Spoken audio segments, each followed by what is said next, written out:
안녕하십니까 애터미 회원 여러분, 샤론 로즈 마스터 홍진용입니다.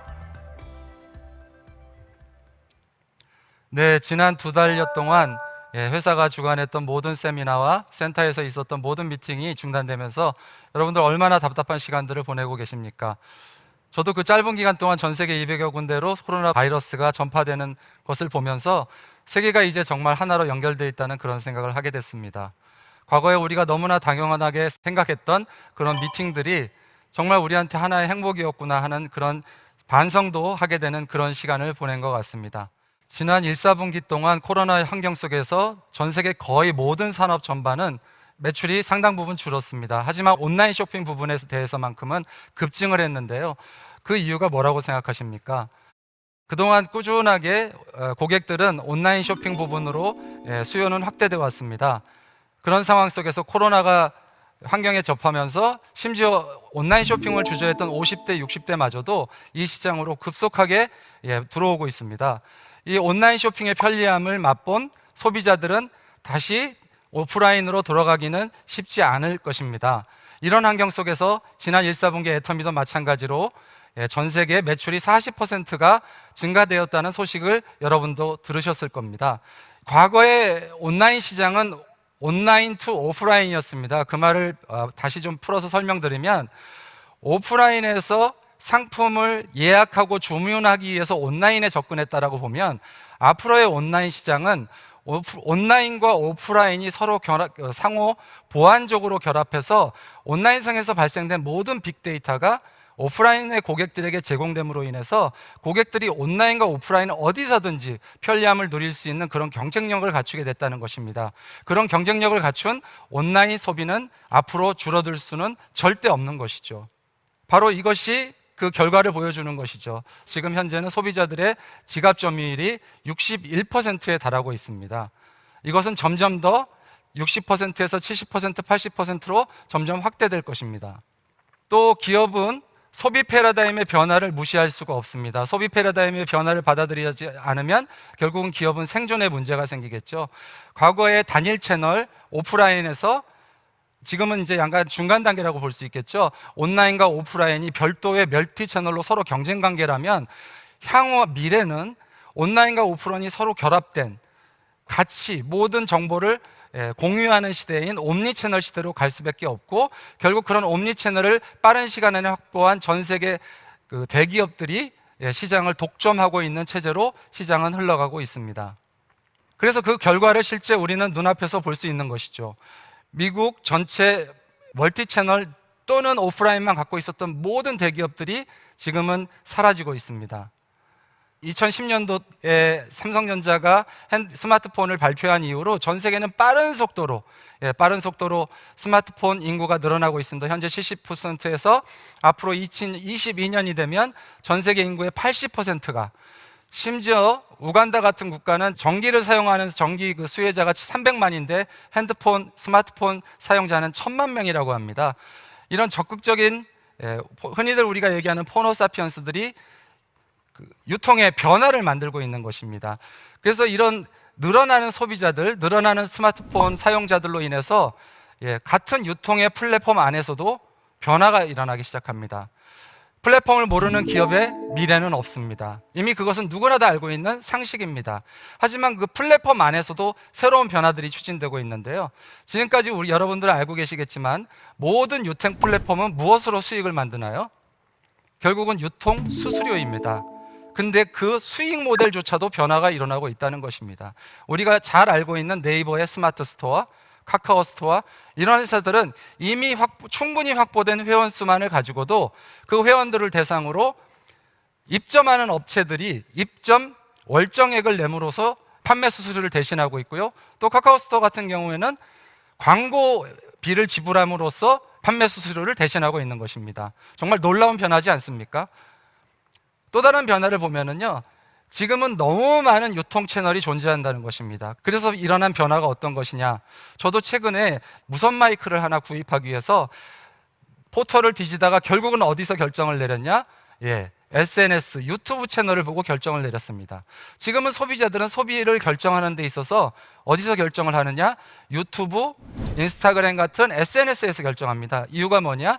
그 안에서는 기존의 채널에서 느낄 수 없었던 스토리텔링, 공감, 거기에 더해서 사회적 가치까지 확인할 수 있는 방법들이 거기 있기 때문입니다. 또 두 번째로는 너무 많은 채널이 있고 너무 많은 제품이 있다 보니까 정말 좋은 제품들을 소개해 줄 수 있는 큐레이션이 어느 때보다도 중요한 시기가 됐습니다. 지금은 누구나 다 제품을 생산하고 누구나 다 쇼핑몰을 만들어서 오픈할 수 있는 시대가 됐습니다. 그러다 보니 더 이상 가격이 모든 구매 결정의 요소가 될 수는 없다라는 것입니다. 결국은 누구도 모방할 수 없는 개성을 갖고 있는 쇼핑몰이 살아남을 수밖에 없다라는 것이죠. 예를 들어서 여러분 다 아시겠지만 아마존의 프라임 서비스라는 것이 있습니다. 이 프라임 서비스는 연회비 120불 정도만 내면 1년 내내 모든 영화를 무료로 시청할 수가 있고요. 당일 배송을 무료로 받을 수가 있고요. 아마존이 갖고 있는 모든 사업 분야에서 많은 혜택들을 받고 있습니다. 아마존의 어필리에이트 브랜드라는 프로그램은요, 일반 아마존의 유저가 다른 고객에게 사이트 내의 상품을 판매가 되도록 홍보하고 전달을 하게 되면 거기서 만약 판매가 일어나게 되면 그 판매 수익의 일정 부분을 보상한다는 프로그램을 갖고 있습니다.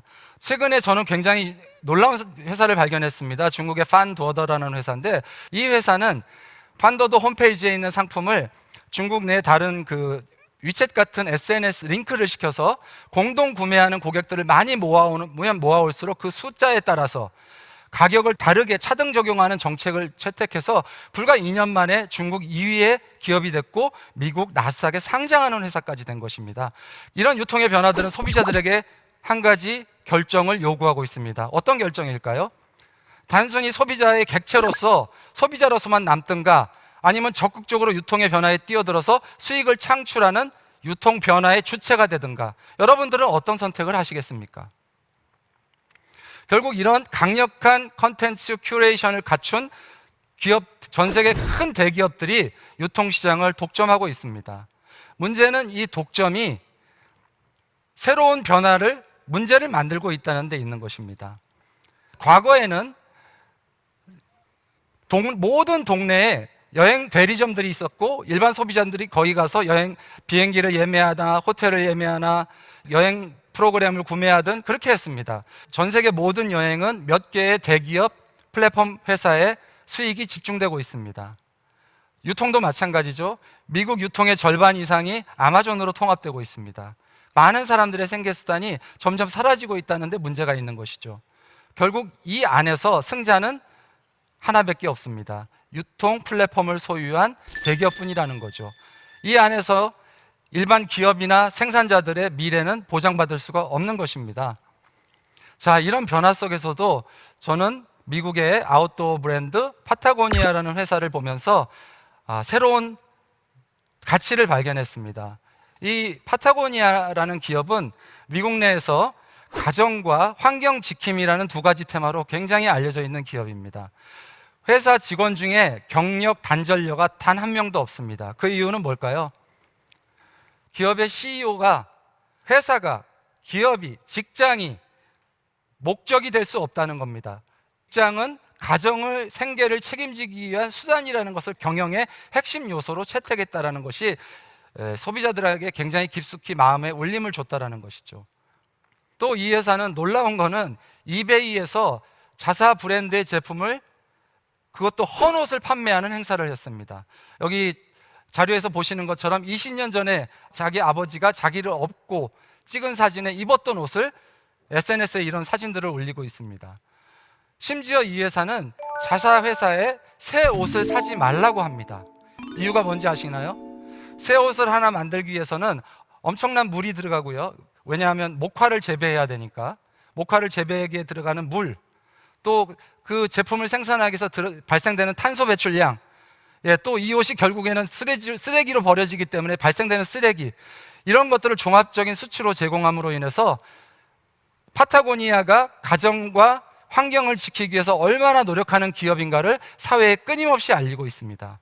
만약 이런 환경을 중요시 여기는 기업들, 가정을 중요시 여기는 소비자들, 이런 분들이 봤을 때 너무나도 사랑스러운 기업들이 아닐까요? 이런 사회적 가치를 추구하는 기업들에 대한 자세한 이야기들을 저는 굿컴퍼니라는 책에서 만났습니다. 이 책에는 이런 사회적 가치를 추구하는 많은 기업들에 대한 소개가 되어 있으면서 이런 기업들을 위대한 회사라고 했고, 결국은 이 회사들이 추구하는 것들이 결국 착한 것은 승리할 수밖에 없다라는 진리를 적어놨죠. 저는 이 문구를 보면서 가슴이 떨려왔습니다. 왜죠? 우리 애터미에도 똑같은 말이 있습니다. 정선상약. 그 단어가 결국 우리 애터미도 사회적 가치를 추구하는 그런 기업이라는 것을 의미하는 표현이 될 것이라고 저는 생각합니다. 네, 그렇다면 우리는 왜 애터미를 선택해야 하는 걸까요?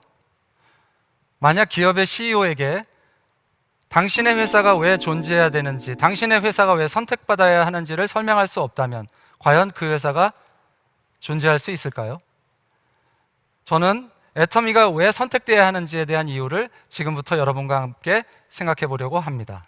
기존의 플랫폼은 모든 수익이 플랫폼 회사에 집중되게 되어 있습니다. 그 생태계 안에서는 그 플랫폼 회사를 제외하고는 어떤 누구도 미래를 보장받을 수는 없는 것이죠. 하지만 애터미라는 플랫폼은 소비자에게 소비의 객체로서 유통의 말단인 터미널이기도 하지만 또 회원가입과 동시에 그 플랫폼을 분양받아서 소유주로 만들어주기 때문에 유통의 허브의 역할을 할 수 있게 되는 것입니다. 결국은 전 세계 모든 소비자들이 그 플랫폼 내에서 발생되는 포인트를 공유하고 연결함으로 인해서 나로부터 시작된 모든 소비자들의 소비가 연결된다는 데 핵심 포인트가 있는 것입니다. 이 안에서 소비자들은 그 수익을 공유할 수 있는 것이죠.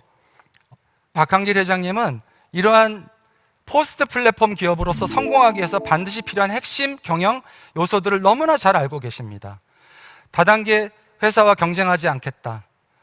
또 기존의 일반 유통과 경쟁해서 살아남겠다.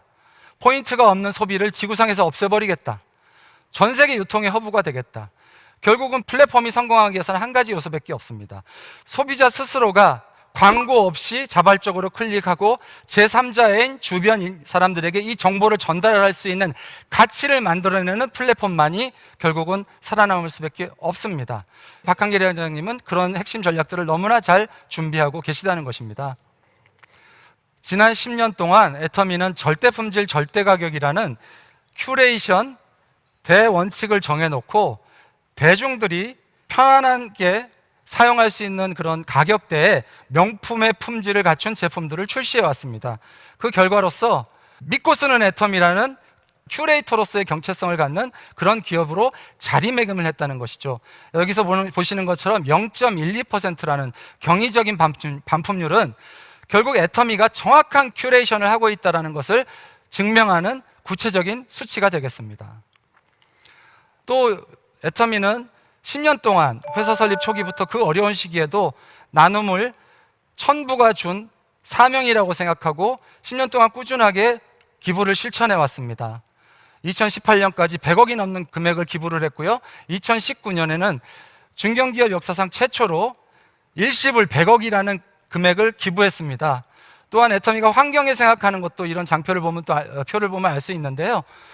여러분, 한 달에 1억이라는 추가 비용이 들어가면서 플라스틱 완충제를 제거하고 종이 재질로 교체를 했습니다. 어떤 기업들이 과연 이런 불경기에 이런 선택들을 할 수 있을까요? 결국은 지금까지 지내왔던 이런 애터미가 추구하는 사회적 가치, 사회적 공헌에 대한 또 소비자를 중심으로 회사를 운영하는 것에 대한 인정을 받아서 국가가 인정하는 제도, 소비자 중심 경영이라는 CCM 인증을 획득하기에 이르렀습니다. CCM 인증은 회사 내의 모든 조직이 소비자를 중심으로 구성되어 있는지, 또 구성되어 있는 조직이 그렇게 운영되고 있는지, 또 운영되고 있는 그것이 앞으로도 계속 개선을 하고 있는지를 2년마다 계속해서 검증을 하고 있는 그런 국가 공인제도인데요. 우리나라 50만 개가 넘는 기업 중에 단 182개 기업만이 이 인증을 획득했습니다. 정말 자랑스럽지 않습니까? 이런 일련의 모든 활동들을 소비자들이 알고 또 소비자들이 애터미가 추구하는 그런 사회적 가치에 대해서 공감하고 전 세계적으로 10년 동안 680만 명이라는 회원이 생겼습니다. 앞으로도 끊임없이 늘어나겠죠. 그러면서 또 지난 또 10년 동안 애터미는 단 한 번의 매출의 성장이 중단 없이 10년 동안 성장해서 국내 매출 1조, 해외 매출 1조 5천억이라는 경이적인 기록을 단 10년 만에 세운 것입니다. 여러분들이 이 표에서 보시는 것처럼 애터미는 과거 10년 동안 비약적인 발전을, 변신을, 진화를 해왔습니다. 초창기 애터미를 보신 분들은 애터미를 방판회사, 다단계 회사로 알고 계시고 아직도 제품을 팔러 다니는 사업으로 알고 계시는 분들이 너무나도 많습니다. 그런 분들을 보실 때마다 너무나도 아쉬운 생각이 들죠. 하지만 애터미는 그 이후에 400여 가지의 제품으로 늘렸고 작년 2019년 12월 달에는 2만여 가지의 제품으로 늘어나는 아자모를 오픈했습니다. 또 많은 제품과 많은 회원수를 확보하고 나서 네트워크 마케팅을 넘어서 유통의 허브, 이제 2019년에는 포스트 플랫폼, 플랫폼 이후의 플랫폼을 가기 위한 그런 플랫폼 기업으로서의 미래를 천명한 그런 회사가 됐습니다. 이렇게 많은 책들이 연결과 공유를 얘기하고 있습니다. 여러분, 관심을 연결하는 것이 경제가 되는 시대가 된 것입니다. 세상에 없던 걸 새로 만드는 것이 아니고 세상에 있는 것들을 모아서 새로운 연결을 만드는, 애터미가 세상에 없는 연결을 만든 것입니다. 공존을 위한 소비 생태계를 연결하는 것, 이 진실을 연결하고 연결하면 애터미가 앞으로 100년 기업, 100조 기업이 될 거라는 확신 여러분 들지 않으십니까?